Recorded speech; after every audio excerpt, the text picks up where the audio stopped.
Welcome to Twins, Multiples and Moments, the podcast that celebrates the unique journey of raising twins and multiple children. I'm your host Nat, and with my husband Matt, each week we dive into stories, practical advice and insights to support and inspire parents navigating the world of multiples. Whether you're experiencing twins, already have your hands full, or simply curious about the twin experience, this podcast is for you. Join our community as we share the challenges, joys and unforgettable moments that come with parenting multiples. All right, we're back. This one, we're leaving the hospital. Yep. Exciting. The day had come. The kids were strong. They were good. They were leaving. That brought about a whole new range of issues. Yes. But the pros to that is we got a little graduation certificate from NICU for the twins making it out. We got a photo with the nurses who looked after them, which we were able to celebrate them with leaving with the NICU team. The babies, basically the reason they will release preemies is gaining weight, so feeding and gaining weight. They've got a whole chart and grid that they have to stick to. And one of the best pieces of advice that one of the NICU nurses gave me while I was in there was don't rush the process. Just go with it, because once you leave NICU, you don't go back. So if you leave NICU and you're having issues as soon as you leave those doors, you then have to go back through the public emergency system to get your to get your babies checked. Whether it's feeding, weight, breathing, whatever the issues are as to why they're there, you will be sent through emergency. You don't go back to NICU. So it's a one opt-in stay and that's it.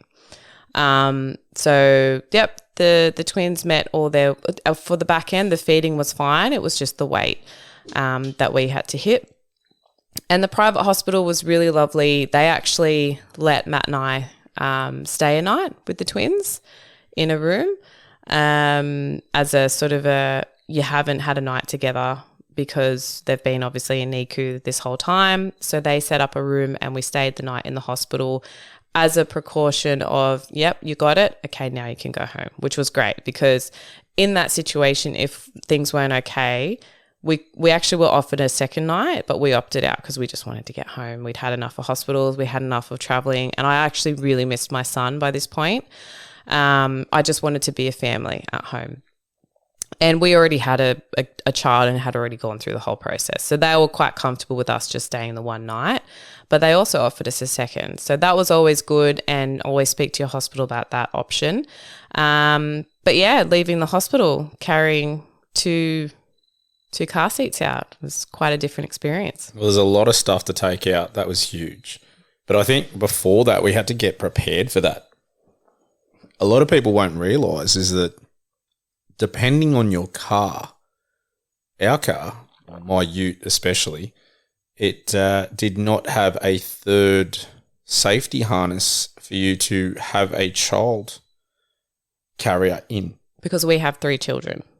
Exactly. So with our oldest, even though at the time he was 2 when they came home, we obviously need to have his seat and then the twins' seats as well, or carriers at that time.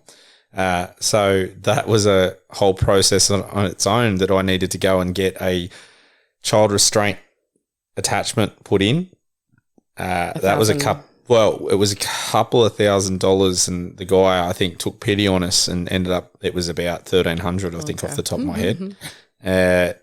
It has to be engineered. It has to be then a new rego form. There is a whole process to it. Look, not complaining, better than having to buy a new car, but it is something for people to be mindful of. And then the costs of all the doubles. So we opted to have 3 seats in both our cars because if I'm away or you're away or whatever might happen and you've got the 3 kids, that is you need it. It's $500 a seat times 3, then times 3 again. So not cheap in the slightest. And then we were, so look, we had all that sorted. Do that early. Don't wait. I couldn't imagine trying to organise all that if Nat had gone in early, we were in there in NICU, all that sort of happening, and I'm trying to run around and get a car sorted with all these seats, and then found out, oh, my car doesn't have 3. Like, it would have been just a nightmare. So I'm very glad we pre-planned all that, and I think that you should definitely make sure you look into everything there from what you're doing and your situation and your circumstances. But, then driving home with the 2 kids, one on either side, that was unique, hearing crying from 2 different sides of the car and walking out with 2. I think I carried both little car bassinet well, I couldn't. Because you can't lift. No. We were thinking of getting the pram because we got the pram where the car seats can attach to it. But I think it was just easy just to quickly run them out. And I think we had so much stuff. We had so many bags. Niku sent us off with heaps of nappies. We got little gift bags from the hospital and stuff like that. So there was so much stuff. So I think in the end it was just like you had to do like 4 trips to the car to pack everything in. It was, and they were so small. I think they were 2 kilos each. The twins, 2.5 or 2.7 kilos each, roughly. I thought they were 2.3. They were born at 2.3. Oh, leaving. But leaving, I think we got them up to like 2.7. Not both of them, because Lila was way smaller. She was smaller, yeah. Which is a whole other thing we'll get to in another episode is the old weight Gantt chart that you have to follow with twins, especially preemie baby. Well, not even twins, just preemie babies. They're just smaller humans, and they're always going to be – I feel like they're always going to be small humans, like smaller frame. And the standards are not a good guideline, and we'll talk about more when we get to that, especially twins or multiples, because they're never going to be as big in that, space, because there's multiple of them in there. So it's that we'll talk more about that in a later episode. But, getting home by this stage, I was just so excited to get home. Like, I could not wait to get home. I remember coming home the first day from the hospital when we had to leave them behind, and I was an emotional wreck. I was crying in the car. I cried when we left. We had to drop off our friend. We had to drop off keys or something to our friend's house on the way home. And I just refused to get out of the car, and I sat there with my sunglasses on. I was just crying. So it was a whole different experience leaving the hospital the first time without my babies, and then actually being able to leave. Like, you couldn't wipe the smile off my face. I was just so happy driving home, because I was like, right, now I feel like we can get our family started, because I just didn't feel like we were getting it started when they were in NICU, because I had to ask permission to hold my children. I had to ask permission to bath them. I had to, and this is no disrespect to the nurses or the system. It's there for a reason, and I completely respect it. But it's just a different experience for a mom to have to ask permission to do anything. And then when we were finally able to take them home, I could just pick them up and cuddle them whenever I wanted. I could do whatever I wanted when I needed it or wanted to.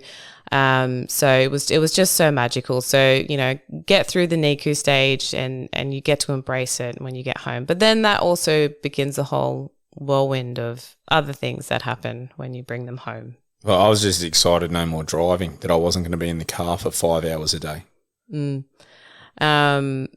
Yeah, well, we still had to drive our son to daycare. And, well, I couldn't drive. No, it was all me. Yeah, for 6 weeks, I think, you're not allowed to drive after a C-section. But, yeah, bringing them home, there's lots of questions when it comes to twins, which is, it just makes it more complex than a singleton is, well, where are they going to sleep? Usually, obviously, if you follow Safe Sleep, they recommend put the baby or babies in your room with you. So if you don't have a room big enough for 2 bassinets, then that can be a problem. We were quite lucky. Our room was big enough to have the 2 bassinets in it. But what we didn't prepare for was how cold it was, because our babies were born in August, first week of August, which like smack bang middle of winter. And we live in a colder part of Sydney as well during the winter. So you've just taken these babies out of NICU, which they've got that temperature hot. Like there was a lot of times I was sweating just sitting there sometimes. Like they keep it nice and warm and very cozy. And then we brought them home to pretty much a cold house, which wasn't a good start, was it?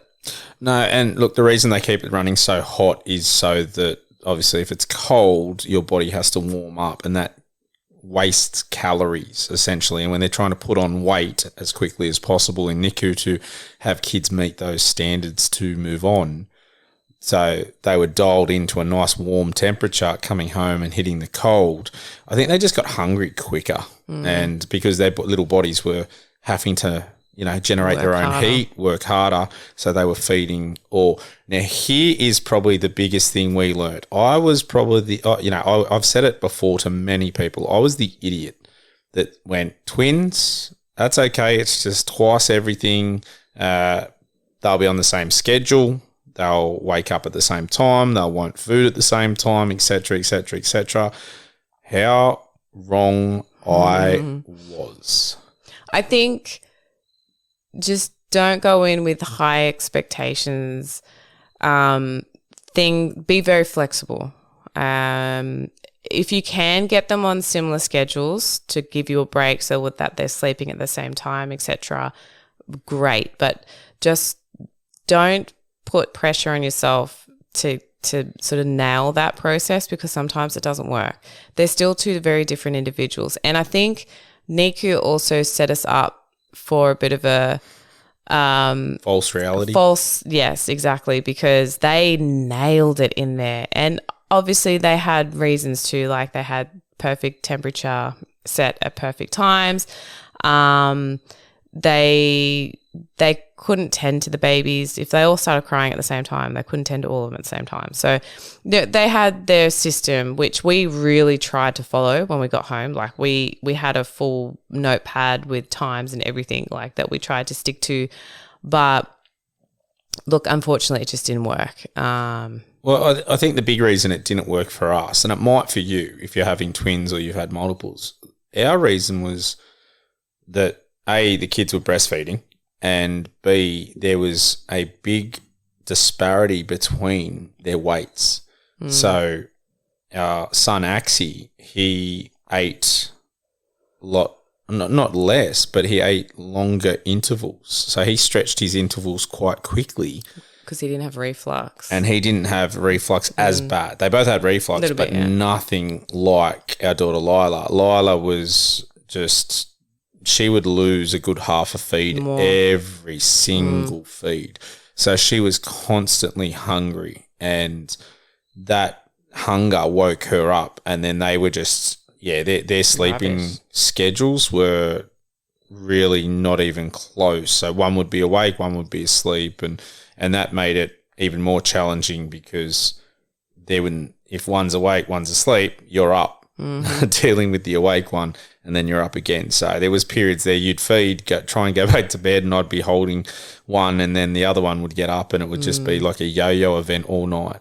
I remember there was some, because Matt and I didn't have help.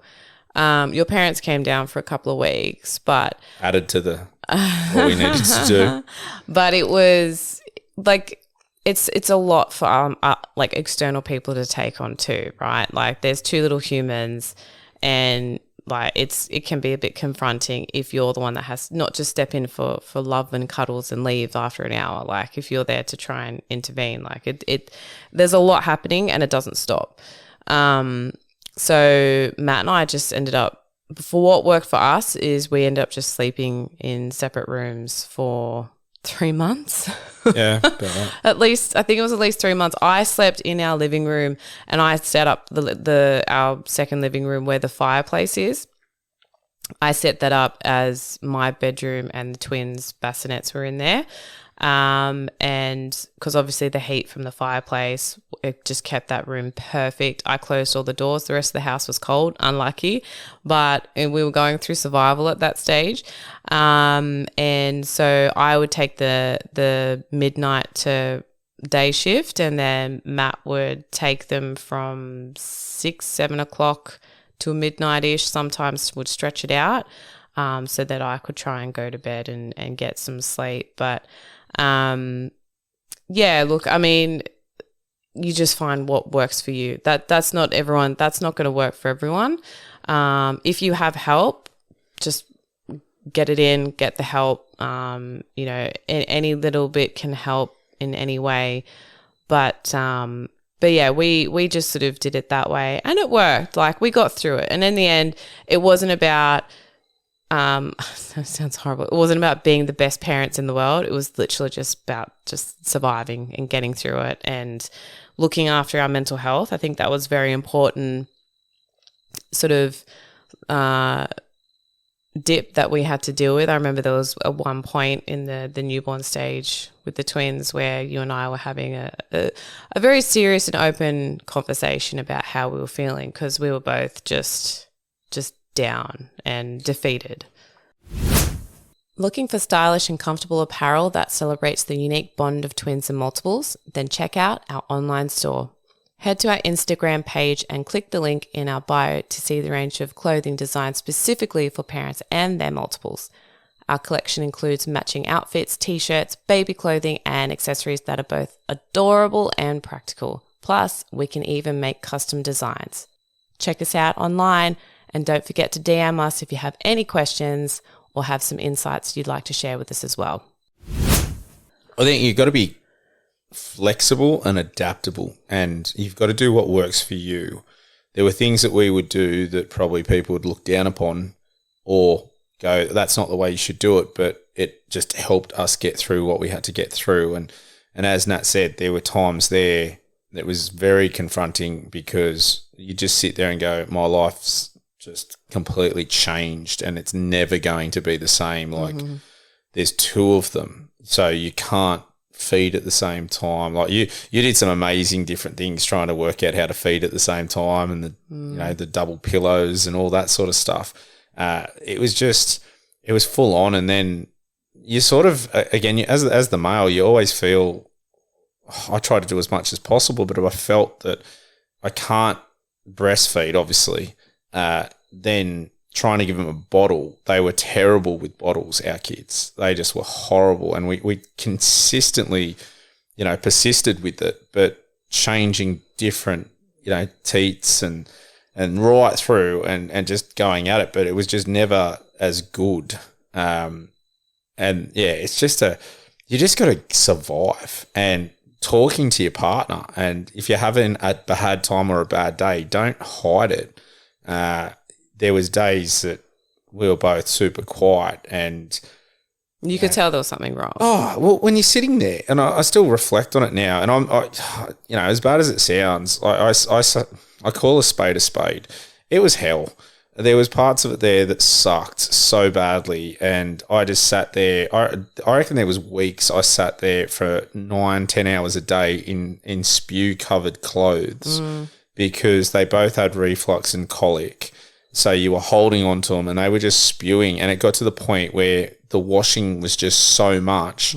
It wasn't worth going through 5, 6, 7 outfits a day because they'd spew on you that much. I was sitting in just wet spew on shirts and shorts and just going, I'm not changing anymore. And it was a horrible feeling, and it wasn't enjoyable. And we had conversations like that saying, this sucks. I hate this.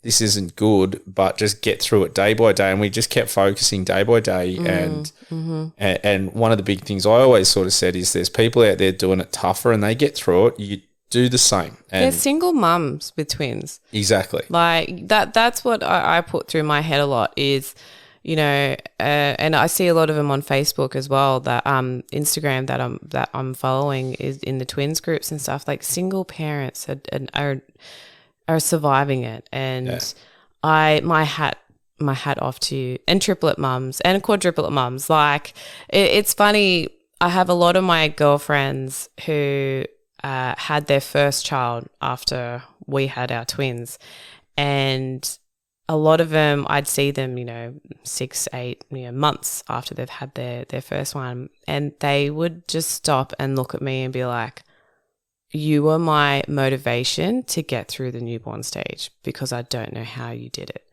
And that, you know, they had one And I would actually say to them, my first response is everyone has a different challenge and everyone has to face something different. You may have faced things that were harder than I had to face, even with twins.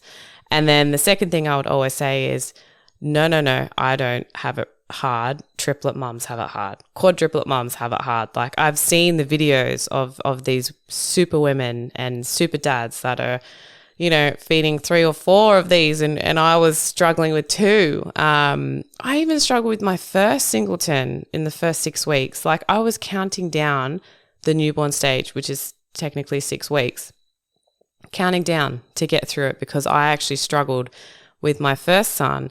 And COVID didn't help, so we actually weren't allowed to have anyone around. But look, I will say to people listening, whether you've had a child or your twins are your first, the newborn stage for twins isn't 6 weeks. I would say it's probably 3 months. Well, they're usually smaller and it's dragged out. It is, yep. So the full night's sleep, because they're so small, as you said, it's going to take their little bellies to grow from there's a little chart somewhere if you Google it where it shows you like the size of a newborn stomach, like week on week on week. And that's where it sort of gets to that 6-week period where it's almost able to have that full night's sleep because it's just able to have enough milk to sustain it through the night. But yeah, just take it day by day, week by week. Get yourself a little calendar, almost like a countdown, and like I did with my first son, and I did it with the twins too, is if I got through a week, I would get myself a treat at the end of the week and celebrate in that way. Give yourself something to look forward to, whether it's organising your mum or your auntie or your sister to come over, that weekend to take them for an hour and that's your treat. Or go on Uber Eats a donut. I don't care. Like, just make your life sort of give value outside of babies because you're so drowned by baby stuff, that you forget that there's a whole outside world out there, because even with twins, you don't get to go out as much as well because it is hard to take 2 out. And I was breastfeeding. So, I could take my son to the shops and sneak away to the parents' room and breastfeed him. But I couldn't do that with twins because while you're breastfeeding one, the other one's sitting in the pram screaming at you because they can see you feeding the other one. Like, you're basically almost like taunting them. So, I just remember back and you were just like a feeding factory. That was one was on, one would go to sleep, the next one was on, and just the amount of calories and things you'd have to eat and hydration, the amount of water you had to drink. Because you breastfed for how long? 12 months. So you hit the 12-month. I did, yeah. Lila started refusing just before 12 months and Axie, I think after 12 months. He stopped last week. Yeah. Oh, he's a little aggressive little human. So, I think I weaned him just after their first birthday. I think I was happy to sort of throw in the towel. Yeah. But that was huge. Like, the amount of water you were drinking was just next level. Liters, like 3, I think I had to I had to drink 3 liters a day just for my body to survive. And then on top of that, I had to drink extra because things like constipation. Like, there's things that people don't talk about when it comes to breastfeeding twins, because again, like, not too many people have twins, and there's a lot of useful websites and blogs and stuff out there, but like, there's still not that much, like, compared to when you Google 1 baby versus 2. Like, I think the resources do need to sort of ramp it up a bit out there. Anyone that is breastfeeding, wants to talk about it, needs some advice, please message me. I have no issue at all. And my advice may not be the right way for you, but sometimes you just need a soundboard. And disclaimer, formula feeding, the baby's just got to get fed. We actually ended up having to top up Lila with formula in the beginning because just her weight issues and and I was pumping so much because when I wasn't breastfeeding, you had to bottle them. So I had to almost be 4 feeds ahead.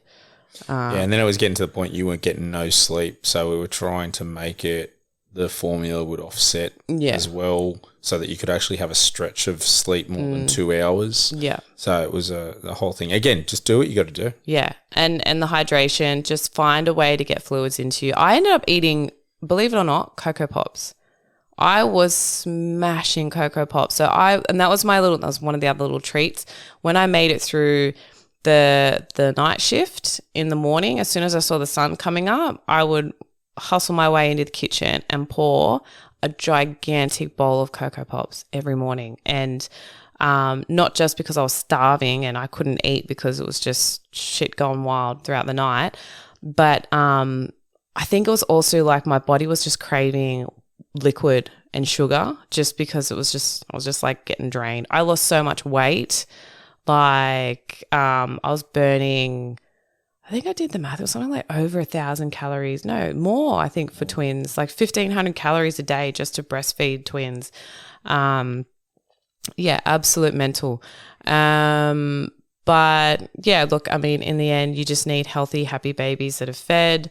And as I said, we had to mix feed them in the beginning anyway. And we ended up having to buy some fattening agent for Lila too, to add to her bottles. It's like Sustagen, but for babies, like just basically like a calorie smashing powder of some sort. But yeah, we'll go into that on the whole weight thing between twins, which is always fun. Yeah, and then just do what you got to do to get through it, and we got through it for that part. And I think once it wasn't the 3-month section for us, it was really painful up until about the 6-month section. And I think after the 6 months, that's when life just turned around.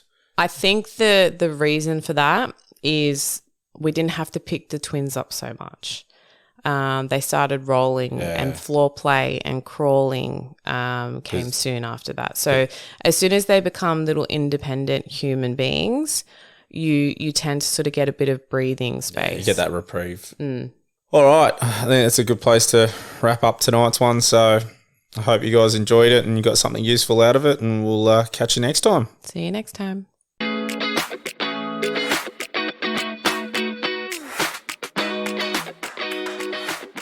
You've been listening to Twins, Multiples and Moments. Don't forget about our online store. Check it out on our Instagram page and click in the bio section. Search Twins, Multiples, Moments, all one word. Hope to hear from you soon.